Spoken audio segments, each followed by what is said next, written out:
hati adanya taman. Di dalam taman adanya bunga. Berdiri saya memberi ucapan, harap kalian sudi mendengar. Bismillahirrahmanirrahim. Assalamualaikum warahmatullahi wabarakatuh. Namaduhu wa nusalli ala rasulihil karim.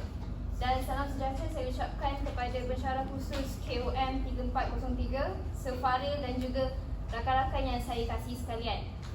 Apa sinonimnya pokok dengan topik ucapan saya pada hari ini? Pokok kita boleh inderakan sebagai satu tumbuhan yang mengalami proses fotosintesis untuk menjalani kelangsungan hidupnya. Tapi pokok perbincangan saya pada hari ini agak berbeza kerana saya akan bercerita berkenaan dengan pokok keluarga ataupun family tree. Saya Dina Marsha binti Muhammad Rizal 215346 akan membugarkan salah silah Ruqayyah Hanim, dan apa yang anda boleh jangkakan dalam pembentangan saya ini adalah berkenaan dengan latar belakang Ruqayyah Hanim, rantaian keluarga Ruqayyah Hanim, sumbangan-sumbangan, peninggalan Ruqayyah Hanim dan juga sedikit rumusan dan penutup. Saya pasti segelintir daripada kalian sudah pun mengenali susuk tubuh Ruqayyah Hanim. Tapi bagi yang tidak mengenali, tak apa, sebab itulah tugas saya hari ini untuk memperkenalkan siapakah Ruqayyah Hanim ini. Jadi seterusnya saya akan sambung dengan gambar ini.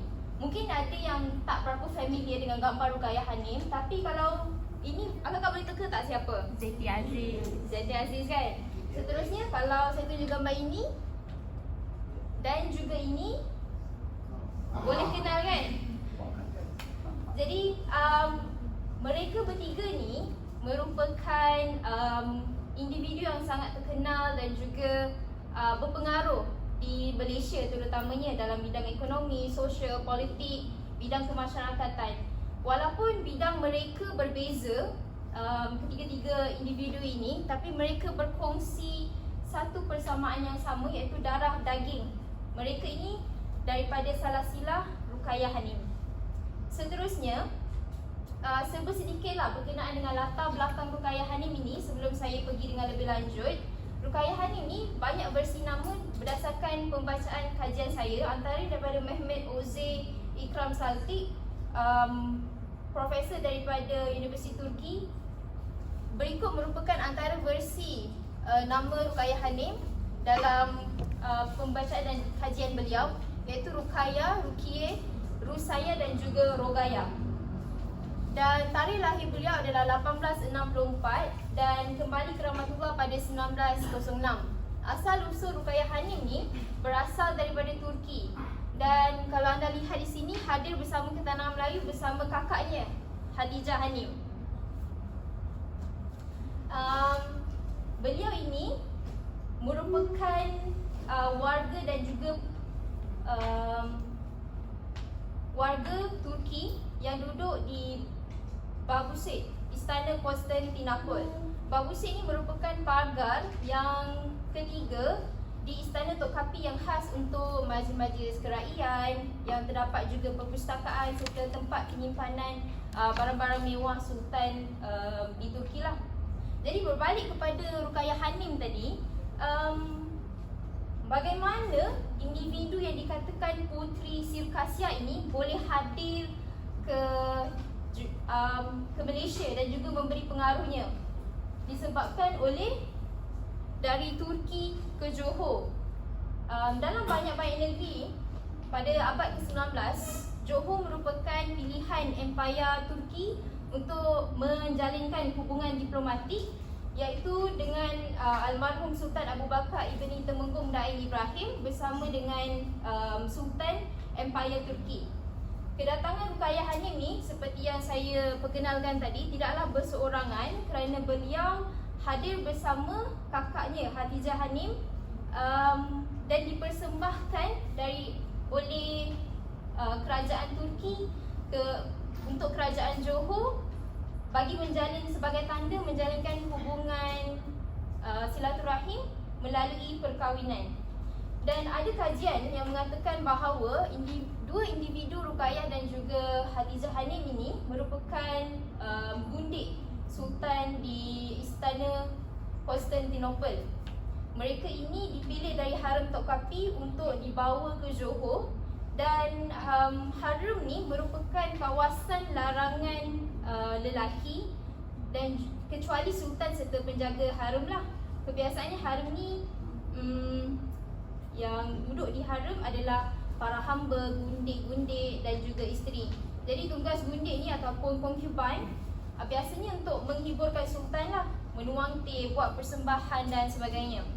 Seterusnya berikut merupakan gambar lah.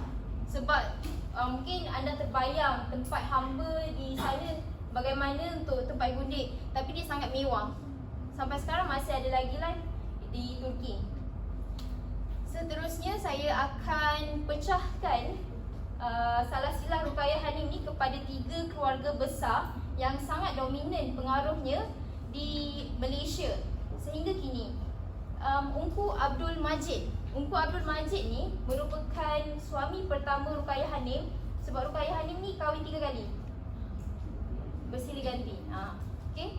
Ruqayyah Hanim ni berkahwin dengan Ungku Abdul Majid, merupakan adik kepada Sultan Abu Bakar lah, Sultan Johor pada ketika itu. Manakala kakaknya Hatijah Hanim berkahwin dengan Sultan Johor. Dan pasangan ini digunakan 2 orang anak, iaitu Ungku Abdul Hamid dan yang bongsu Ungku Abdul Aziz. Dua-dua ini merupakan cahaya mata Ruqayyah Hanim dan Ungku Abdul Majid. Seterusnya, berikut merupakan gambar Profesor Diraja Ungku Abdul Aziz bin Ungku Abdul Hamid. Manakala ini merupakan gambar Tan Sri Dr. Zeti Aziz Akhtar. Ungku Abdul Aziz ni merupakan cucu kepada Ruqayyah Hanim.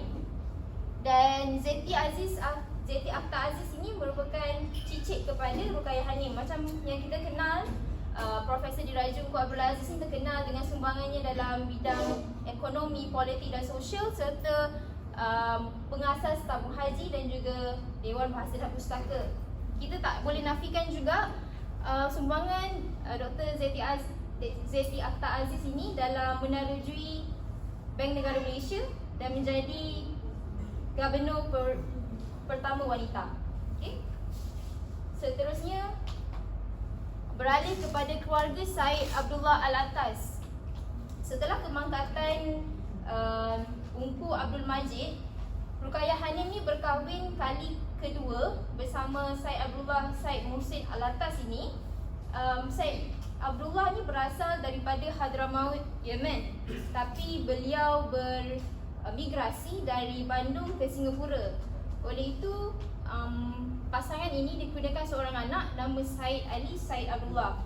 Namun perkahwinan mereka berdua ini tidak bertahan lama disebabkan oleh sewaktu mereka bernikah, Sultan Abu Bakar outstation. Jadi bila Sultan balik je, Sultan murka lah, tidak bersetuju dengan perkahwinan mereka. Dan anak bagi Ruqayyah Hanim dengan Said Abdullah ni iaitu Said Ali berkahwin dengan Sharifah Raguan, dan mereka berdua ini dikurniakan anak yang pertama iaitu Prof Said Husin Al-Attas dan juga Said Nakib Al-Attas. Mereka berdua ini merupakan cucu kepada Ruqayyah Hanim. Said Nakib Al-Attas ni sangat terkenal dalam bidang pemikiran ketamadunan Islam, terutama dalam bidang falsafah, kosmologi, metafizik, bahasa, kesusasteraan dan juga pengasas Institut Kefahaman Islam dan Ketamadunan Malaysia. Dan antara sumbangan beliau adalah sebagai pereka bendera UMNO. Ni antara buku yang saya baca yang ditulis oleh Said Muhammad Nakib Al-Attas, Tinjauan Ringkas Peri Ilmu dan Pandangan Alam. Jadi saya suka membaca karya-karya beliau disebabkan oleh minat saya dalam bidang falsafah lah. Dan anak kepada Said Nakib Al-Attas iaitu Prof Dr. Said Ali Al-Taufiq sangat aktif dalam bidang sosial. Jadi kalau bagi mereka yang nak tahu lebih lanjut berkenaan ilmu-ilmu falsafah, mungkin boleh layari YouTube untuk menonton video beliau sebab beliau sangat aktif menghasilkan video di YouTube. Seterusnya, balik kepada keluarga Datuk Jaafar. Keluarga Datuk Jaafar ni disebabkan Sultan murka dengan perkahwinan Syed Abdullah dengan Ruqayyah Hanim, Sultan memberi tugas kepada Datuk Jaafar ini untuk menjaga Ruqayyah Hanim. Disebabkan oleh ada pewaris adik Sultan tadi, iaitu Unku Abdul Hamid dengan Unku Abdul Aziz. Jadi disebabkan itu Sultan tak nak hubungan mereka terpisah dengan orang luar. Sebab tadi Syed Abdullah tu daripada Hadramaut kan, jadi dia tak nak rantaian keluarga dia tu terpisah dengan anak buahnya. Jadi Datuk Jaafar lah menggalas tanggungjawab sebagai suami ketiga Ruqayyah Hanim. Datuk Jaafar ni merupakan Menteri Besar Johor yang pertama di Johor lah. Dan perkahwinan Ruqayyah Hanim dengan Datuk Jaafar ni ketika beliau berusia 28 tahun, manakala Datuk Jaafar ni umur dia 53 tahun. Jadi ada beza usia yang agak besar dekat situ. Mereka berdua ini dikurniakan 8 orang anak, dan anak yang ketiga Ruqayyah Hanim dengan Datuk Jaafar ni ialah Datuk On. Datuk On Jaafar. Datuk On Jaafar ini merupakan Menteri Besar Johor yang ke-7 dan pengasas bagi parti politik UMNO dan Presiden UMNO yang pertama. Pada sebelum kemerdekaan, sepatutnya Datuk Jaafar ni mempunyai peluang yang tinggi untuk menjadi Perdana Menteri Malaysia yang pertama. Tapi apakan daya, usaha beliau itu terbantuk setakat itu sahaja disebabkan oleh kelantangan beliau untuk menerima orang bukan Melayu menyertai UMNO. Jadi orang Melayu marah dengan amarah mereka, jadi Datuk On Jaafar ni terpaksa tarik diri dari parti politik yang ditubuhkan oleh beliau. Seterusnya adalah Tun Hussein On. Tun Hussein On ni anak kepada Datuk On Jaafar dan cucu kepada Ruqayyah Hanim serta Datuk Jaafar. Beliau merupakan Perdana Menteri yang ketiga dan Ketua Pemuda UMNO yang pertama. Sebab daripada kecil lagi Tun Hussein On ni telah mengikuti Datuk On Jaafar untuk bermasyarakat dan juga berpolitik lah.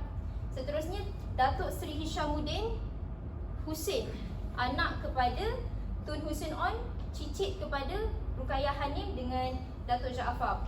Anak yang keempat, beliau ini tidak asing lagi lah, merupakan ahli politik yang ternama dan juga bekas Menteri Pertahanan Malaysia. Seterusnya berikut merupakan peta pokok yang memperlihatkan salah sila Ruqayyah Hanim.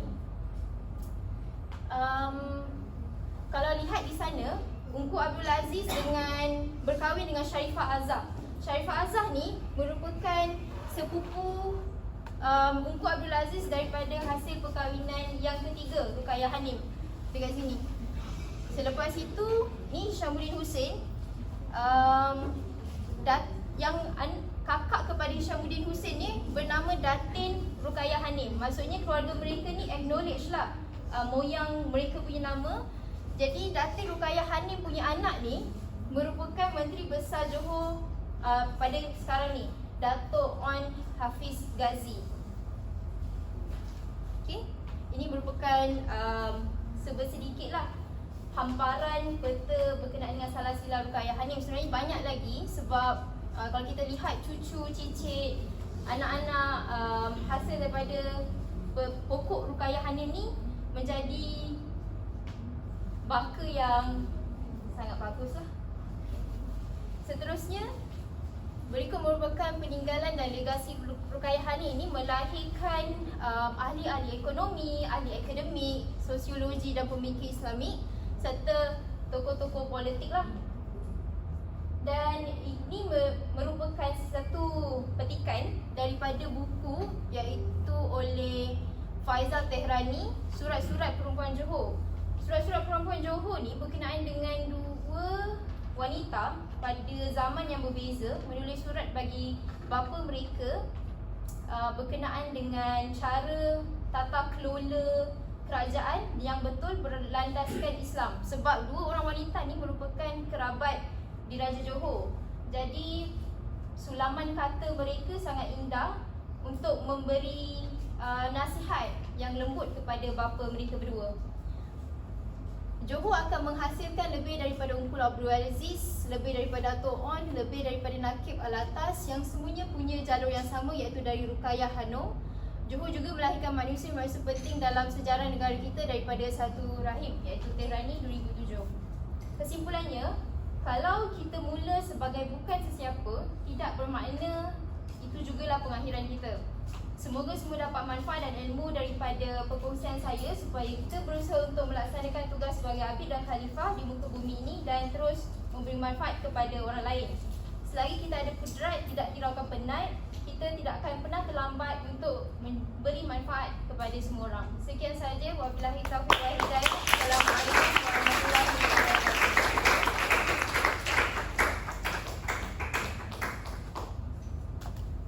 Okey, ada soalan?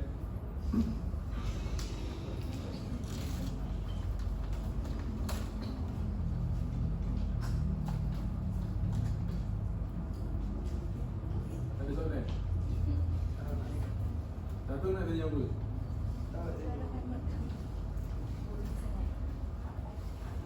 Ada soalan?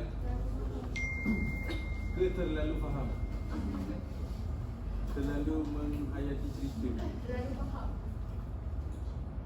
Sikitlah soalan.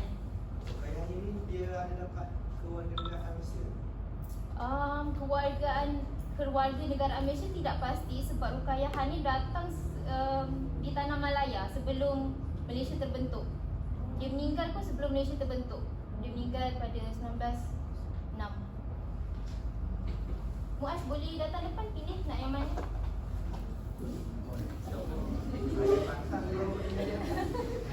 Silakan. Ada tiga lagi. Soalan Nak yang mana?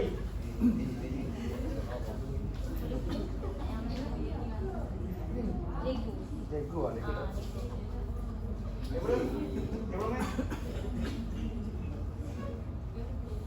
Okey, ada soalan lain? Terima kasih. Ya, silakan.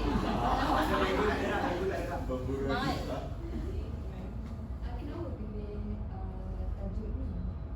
Kenapa saya pilih tajuk ni? Sebab saya rasa semua orang perlu tahu susul galur ahli politik, ahli ekonomi dan ahli akademik kita bukanlah daripada orang lain, sebab mereka dari satu jalur yang sama. Dari satu jalur yang sama.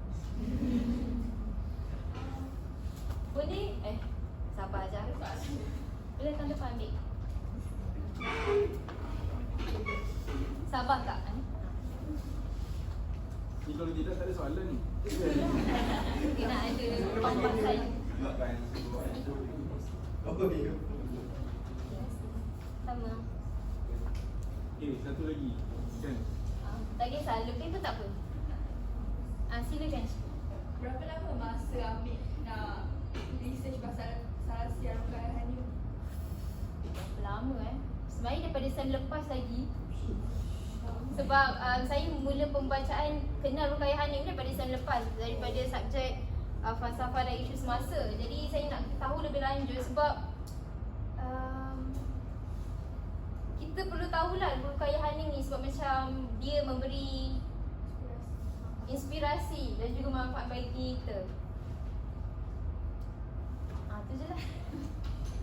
Tak ada dah. Sila. Ya, silakan. Memang semua anak cucu cicit dia semua terlibat dalam politik.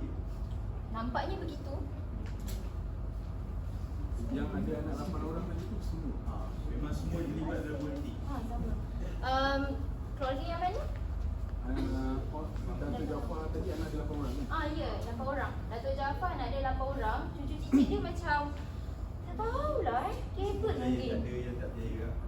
Tak adalah. Alhamdulillah semua ada jawatan. Even macam tak terkenal pun mereka ada pangkat lah yang tertentu. Banyak ni nak bagi tahu. Ada Saya dah tak ada apa-apa nak bagi. Itu WhatsApp saya hantar stiker. Stiker dah ambil dah. stiker banyak. Okay, ada soalan lagi? Ella. Ella. Okey, terima kasih.